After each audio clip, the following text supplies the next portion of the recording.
Boa tarde a todas e todos. Para quem conseguiu almoçar, teve essa satisfação. A gente vai retomar a nossa programação com o 5º painel do 9º Congresso Brasileiro de Direito Urbanístico. Esse painel é intitulado Tratamento dos Conflitos Fundiários Urbanos pelo Poder Judiciário. A mesa vai ser composta por mim, que vou fazer a moderação e também apresentar o resultado de uma pesquisa, e vou convidar os colegas Benedito Roberto Barbosa, que é advogado, mestre em Planejamento e Gestão do Território pela Universidade Federal do ABC, colaborador no Centro Gaspar Garcia de Direitos Humanos e membro fundador da União dos Movimentos de Moradia de São Paulo, e também é militante da Central dos Movimentos Populares.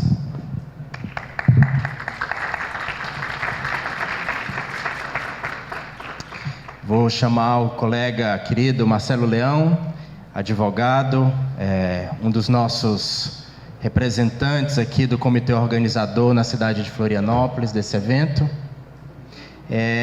O Marcelo Leão é advogado, assessor de associações de municípios, movimentos sociais, profissionais do planejamento urbano nos processos de elaboração de planos, programas e projetos de desenvolvimento urbano. Por favor, Marcelo. E a quarta componente da nossa mesa, que é a Maria Eugênia Trombini, está a caminho da rodoviária para cá. Ela veio direto de Curitiba. Nós temos aí uma dificuldade logística, de voos de Curitiba para Florianópolis. Não existem voos diretos, duas cidades tão próximas, não existem voos diretos. Então a Maria Eugênia teve que se deslocar por ônibus. Então ela já está a caminho. Na medida em que ela chegar, ela se incorpora aqui a nós três nesse painel. Então eu vou começar fazendo uma apresentação e vou pedir para o Marcelo ser bem rigoroso aqui no meu controle do tempo, para a gente não se exceder.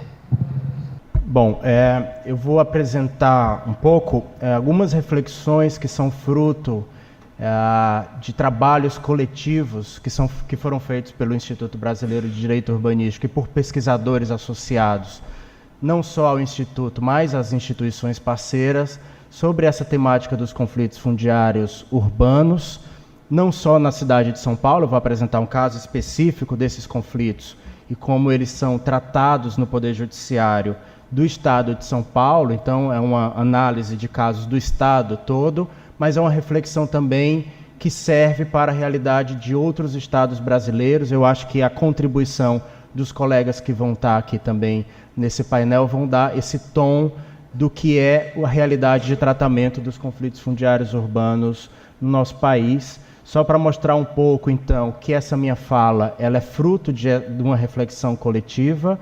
O Instituto Brasileiro de Direito Urbanístico, há quase 10 anos, tem tido uma produção intelectual, científica, e que é uma produção de incidência política também, na medida em que essas pesquisas elas nos auxiliam a travar pautas de incidência junto ao poder público, ao sistema de justiça, às universidades, Então, desde parcerias com o Ministério da Justiça, no programa Pensando o Direito, que infelizmente foi extinto, nesse atual governo, um programa exemplar que teve pesquisas de vanguarda em diversas áreas do direito, com a Secretaria de Reforma do Judiciário, ou pesquisas que foram desenvolvidas com apoio da Fundação Ford, envolvendo um amplo leque de pesquisadores, a Patrícia Cardoso, o professor Nelson Sauli Júnior, a professora Daniela Libório, eu mesmo, o Paulo Romero e vários outros colegas e outras colegas que estão aqui também nesse congresso. Então, queria deixar esse primeiro registro de que eu me coloco como um porta-voz, mas de uma reflexão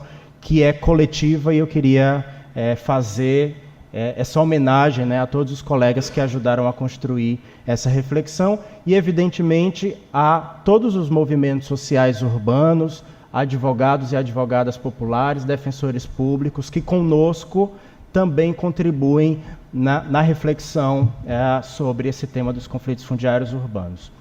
A pesquisa mais recente, e cujos dados eu vou apresentar aqui para vocês, é uma pesquisa que foi desenvolvida numa parceria com a Universidade Federal do ABC, no âmbito de um termo de execução descentralizada do Ministério das Cidades, ainda antes do golpe. né? Então, há um projeto grande desenvolvido na Universidade Federal do ABC sobre regularização fundiária e há um componente de conflitos fundiários urbanos. A professora Guadalupe Almeida é a coordenadora geral desse projeto e, no âmbito da pesquisa específica de conflitos fundiários, a professora Daniela Libório atuou com uma equipe de pesquisadores do IBDU, da qual faço parte, mas também nós tivemos contribuições muito importantes da Helena Duarte, do Lucas Inê, da Luciana Bedeschi, da Milena Guinjo, que foram pesquisadores e pesquisadoras que tiveram envolvidos nesse processo. Quando a gente fala de conflitos fundiários urbanos, normalmente, nos casos de tratamento do Poder Judiciário, nós ficamos muito nos atendo aos números, né, ao processo, aos casos. E, na verdade, eu queria começar por aqui para dizer que quando nós pensamos em conflitos fundiários urbanos, é sobre essa realidade que nós estamos tratando. Esse é o caso do edifício Aquários, né? Não sei se todo mundo acompanhou, teve uma ampla repercussão na mídia, quando em 2014, depois de várias ocupações, o Dito acompanhou, era o advogado, né? O Dito era o advogado da ocupação, era a Frente de Luta por Moradia, que é um movimento muito forte, né, no centro de São Paulo. O edifício Aquários foi construído ainda na década de 70 para ser hotel e nunca funcionou, com 221 unidades que poderiam muito facilmente ser adaptadas para habitação.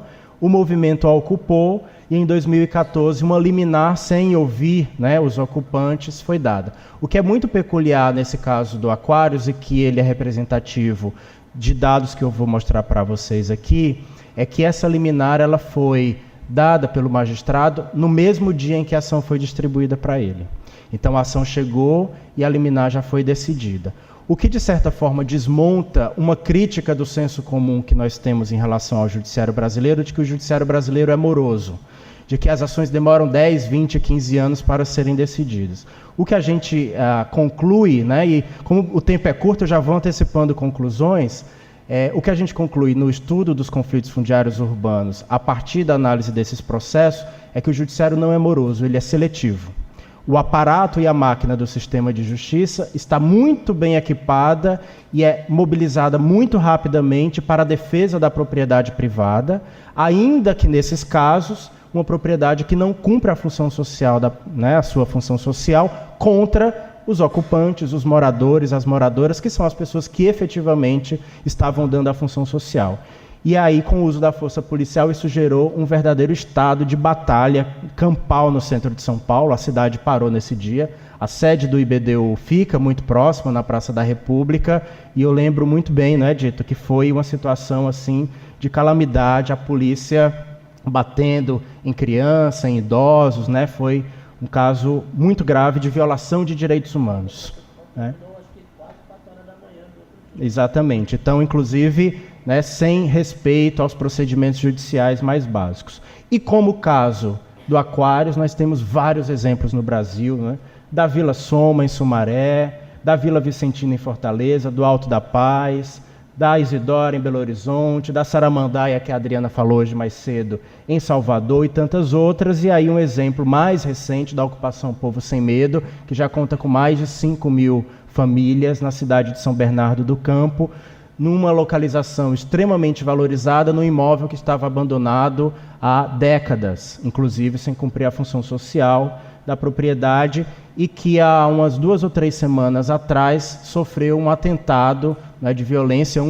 Alguém, né, não identificado desses prédios atirou contra a comunidade, feriu uma das pessoas. Então, os conflitos fundiários urbanos despertam, inclusive, esse sentimento de ódio, de violência em relação à disputa pela terra urbana. Então, é sobre isso aqui que a gente está falando, embora a pesquisa específica seja como o judiciário trata, então falar muito de processo, de números, mas, no final das contas, é sobre a vida dessas pessoas que a gente está falando quando a gente trata de conflitos fundiários urbanos. Então, só para sedimentar um pouco o que é que a gente compreende com conflitos fundiários urbanos, porque na literatura há muitas expressões que são confundidas com conflitos fundiários urbanos, né? Tanto na internacional, forced evictions, como essa expressão no Brasil por muito tempo foi traduzida como despejo forçado, ou outros autores usam dispossessão, remoção, reintegração de posse e tantas outras expressões. No entanto, nenhum desses conceitos ele consegue dar conta plenamente do que é a complexidade de um conflito fundiário urbano. Seja porque, em algumas vezes, como remoção, reintegração de posse, ela é um momento específico do conflito, né? Não necessariamente o conflito fundiário ele acontece no ato da remoção, o conflito está instalado muito antes.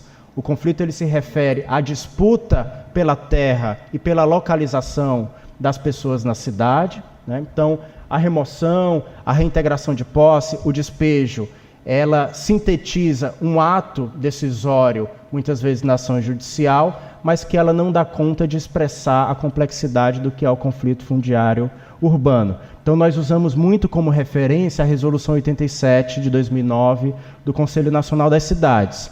Não só porque é uma norma, não é uma questão de legalismo, mas porque essa resolução ela foi construída coletivamente a partir das reflexões, inclusive, dos movimentos sociais que integram e que compõem o Conselho Nacional das Cidades, né, naquele momento, em 2009, entendendo o conflito fundiário urbano como a disputa pela terra ou propriedade do imóvel urbano, bem como o impacto de empreendimentos públicos e privados, envolvendo famílias de baixa renda ou grupos sociais vulneráveis que necessitem ou demandem a proteção do Estado na garantia do direito humano à moradia ou à cidade.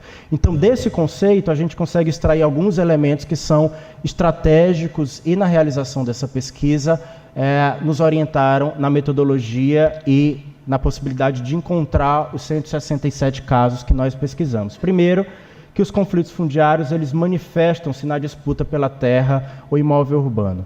Quando nós começamos a fazer a pesquisa das ações judiciais, aparecia muita coisa de tributação, IPTU, licenciamento urbano, que não refletiam necessariamente a disputa pela terra e pela localização na cidade. Um outro ponto é que esses conflitos eles apresentam como motivação, pelo menos para uma das partes, a efetivação do direito à moradia. Então, há ali um desejo, né, dos ocupantes, de uma maneira coletiva, de ter o seu direito à moradia efetivado e respeitado. Os conflitos fundiários urbanos possuem uma natureza coletiva, então todos os casos que foram pesquisados não são casos de disputas individuais, elas envolvem coletividades, algumas maiores, outras menores, mas sempre coletividades. Então não são 167 famílias, por exemplo, são milhares de famílias que estão envolvidas nesses 167 casos. As partes envolvidas são identificáveis, então, no nosso entender, o conflito fundiário, ele é aquele conflito real, que se materializa, e que se materializa, inclusive, na identificação dos atores sociais que estão envolvidos na disputa. Então, é o poder público municipal, são os moradores, e ele não se confunde com o litígio judicial, isso é muito importante. O litígio judicial ele é uma simplificação que distorce a natureza dos conflitos fundiários urbanos. Isso foi uma conclusão que nós chegamos em relação a essa pesquisa. Então, no caso do Tribunal de São Paulo, né, que tem essa composição, né, masculina em 68% e branca em 96%, há, obviamente, um recorte de visão dos magistrados, dos desembargadores, em relação ao seu lugar e em relação ao tratamento que esses conflitos fundiários devem ter.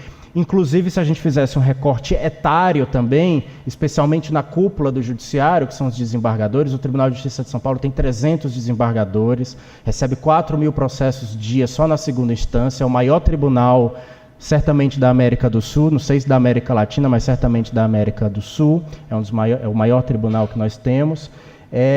A faixa etária dos desembargadores, o que é uma tendência no Poder Judiciário brasileiro, é uma faixa etária de pessoas com mais idade e que tem uma formação ainda a partir do direito privado, com base no Código Civil de 16, naquela perspectiva que o professor Edésio Fernandes coloca, anterior à nova ordem jurídica urbanística. Então, muito mais comprometida com a defesa da propriedade, menos com os direitos urbanos, né, com o direito à moradia, com o direito à cidade. Então, muitas vezes é comum a gente fazer formação com eles e desconhecerem o Estatuto da Cidade ou não aplicarem o Estatuto da Cidade. Então, nós chegamos, né, a 1962 decisões que foram depuradas depois e viraram 167 casos, e nós tentamos realizar uma espécie de arqueologia, né? A gente encontrou a decisão da apelação, e a gente tentou voltar no tempo para reconstruir esse caso desde a primeira instância, desde o juiz da primeira instância, o que foi que ele decidiu. E também aí fizemos algumas análises do GAORP, que eu acho que a Maria Eugênia vai falar também dele, eu não vou entrar tanto em questão. O marco temporal foi importante porque 26% dos casos já tramitaram sob a vigência do novo Código de Processo Civil. E o novo Código de Processo Civil trouxe um dispositivo para as reintegrações de posse, dizendo que quando elas forem coletivas e tiverem mais de 1 ano e dia, obrigatoriamente deve haver uma audiência de conciliação antes de ser proferida a decisão liminar. Então foi uma inovação do CPC, não é uma vitória absoluta, a nossa pauta da reforma urbana era outra, né, Dito? Que fosse considerada a função social da propriedade, que essa audiência fosse obrigatória em todos os casos de reintegração de posse, e não só naqueles que tivessem mais de 1 ano e dia, mas efetivamente houve essa mudança e 26% dos casos já tramitaram sob o novo Código de Processo Civil. Metade das ações de conflitos fundiários que nós identificamos são ações possessórias. Elas estavam discutindo, a princípio, a posse, mas quando nós fomos identificar os argumentos, o argumento principal era a defesa da propriedade privada e não da posse. Então, a distorção da via processual, né, pelos pretensos proprietários. E o que não nos espantou, mas de certa forma, né, rememorou um certo espanto, é que 29% são ações civis públicas. A maioria delas movidas pelo Ministério Público sob argumentos de natureza ambiental. Então, até pela natureza das ações, muita predominância de varas cíveis e varas da fazenda pública. Não existe uma vara especializada para tratar dos conflitos urbanos, né? O Tribunal de Justiça montou um grupo de trabalho para tentar criar e nunca criou essas varas especializadas. Algumas questões sobre os litigantes. No polo ativo, a maior incidência é do Ministério Público e dos municípios, o que significa que o Estado, além de não ter políticas públicas adequadas do ponto de vista habitacional e de inserção da população mais vulnerabilizada na cidade, ele também opera numa outra ponta como violador dos direitos na medida em que ele litiga contra os ocupantes. E, obviamente, no polo passivo são coletividades, né, 56%. O que não nos espanta, porque se o conflito fundiário é coletivo, é óbvio que as coletividades deveriam constar lá. O que nos espanta é os 44% em que elas não aparecem, que são casos, muitas vezes, de ações civis públicas do Ministério Público contra o município ou contra o Estado. E aí, o principal afetado pela decisão, que é o morador, a moradora, ele sequer tem a possibilidade de se expressar no processo, então tem uma questão aí que envolve acesso à justiça. 2/3 desses casos envolviam a justiça gratuita, seja a advocacia popular, seja a defensoria pública, o que mostra que nós estamos tratando de uma população vulnerabilizada que, por sua própria condição econômica, também tem uma dificuldade de acesso à justiça, né? Metade dos imóveis públicos, né, quase metade privado, o que significa que os conflitos fundiários urbanos não são única e exclusivamente uma realidade de disputa entre particulares. Há muita disputa envolvendo imóveis públicos, o que nos leva também à questão da função social da propriedade pública.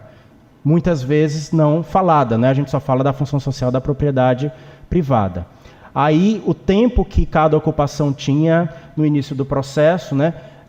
Eu já vejo vários colegas dizendo, diminuíram as ocupações no Brasil, o que a gente vê dito, né? É um aumento das ocupações. Um grande número de ocupações que tinham menos de 2 anos quando a ação começou. Então, o movimento de moradia, a população continua reivindicando seu direito à moradia pelas vias diretas da ocupação. Muitos com concessão de liminar, né? Vários processos com concessão de liminar, 53%, e a maioria deles em ações de reintegração de posse. E a maioria deles sem ouvir as partes, né? Essas liminares são concedidas numa maior frequência em até 5 dias, o que reforça aquele argumento de que o judiciário não é necessariamente lento, ele é seletivo nesses casos, né? Então as decisões são muito rápidas. As sentenças também nesses casos aconteceram até os 2 primeiros anos, metade dos casos foram sentenciados em primeiro grau até os 2 primeiros anos, então não durou 10, 20, 30 anos. Em apenas 26% aconteceu audiência de conciliação e desses só 8 casos efetivamente houve homologação do acordo entre as partes envolvidas. Ou seja, a previsão do CPC de realização dessas audiências não assegura uma solução adequada para os conflitos, né? E por mais que a gente tenha feito pesquisas dizendo que são soluções alternativas à mediação e à conciliação, a gente prefere usar hoje em dia a expressão solução adequada, porque não é uma solução alternativa, é a solução mais adequada para aquele caso que tem uma natureza coletiva. E uma coisa que nos deixou também um pouco perplexos é que a fundamentação jurídica da maioria dessas decisões era baseada no Código Civil, no Código de Processo Civil, desconsiderava questões ambientais, questões urbanísticas, não se referiam se aquela comunidade era ZEIS ou não, baixíssima frequência de casos que caracterizavam de uma melhor forma essa ocupação. E o teor das decisões, né? Dos 167 processos, apenas 12 asseguraram a permanência dessa população.